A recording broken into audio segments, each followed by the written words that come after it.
மயிலாடுதுறையில் இருசக்கர மோட்டார் வாகன பழுது பார்ப்போர் முன்னேற்ற சங்கத்தின் சார்பில் ஹெல்மெட் விழிப்புணர்வு பேரணி.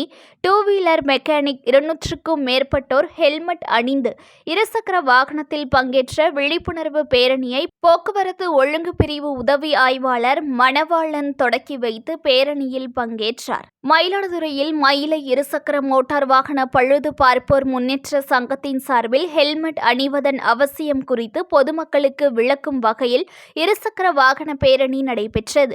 மயிலாடுதுறை செம்மங்குளம் பகுதியில் தொடங்கிய பேரணியை போக்குவரத்து ஒழுங்கு பிரிவு உதவி ஆய்வாளர் மணவாளன் தொடங்கி வைத்து பேரணியில் பங்கேற்றார்.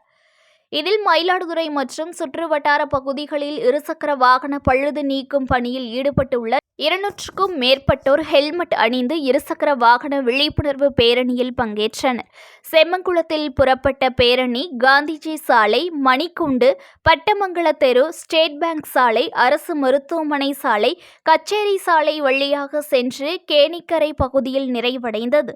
இதில் பங்கேற்றவர்கள் கையில் விழிப்புணர்வு பதாகைகளை ஏந்தி பொதுமக்களுக்கு விழிப்புணர்வு ஏற்படுத்தி சென்றனர்.